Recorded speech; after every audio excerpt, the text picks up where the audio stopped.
You actually have a wonderful family. I'm not just talking about the one you have back in your home base. I'm talking about this one we have where God is our Father, He's science, Mother is nature, she's earth. She pulls all the plans together, makes sense of it. And then we have all these billions of cousins. And what a refreshing way it is to realize that they are our cousins. We're all indirectly related through either evolution or creation into a common family. Now, you shouldn't have favorite parts of your family. Maybe you find Father God with science more interesting than you do following the standards of Mother Nature. Or maybe you think your buddies on Earth are better. But also keep in mind that under our present story, humanity also plays a part of evil. Yes, we are capable of the knowledge of good and evil.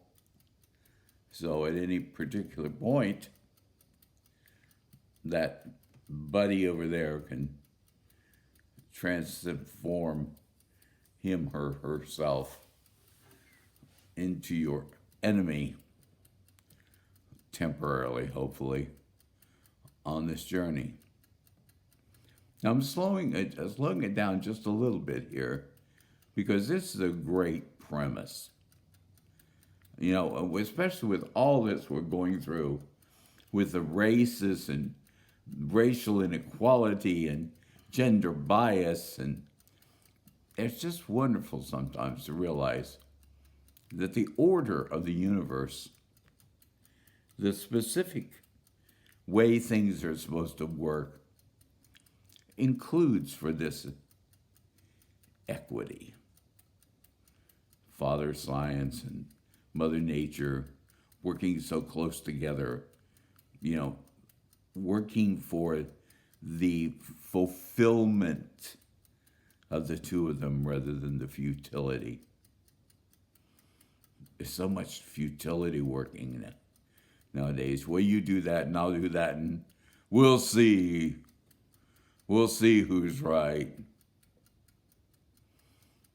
But to have Father Science working with Mother Nature in compliance to one another, it's just freakishly wonderful. And then to add on 8 billion cousins who have so much in common with us that it's almost a waste of time to discuss our differences.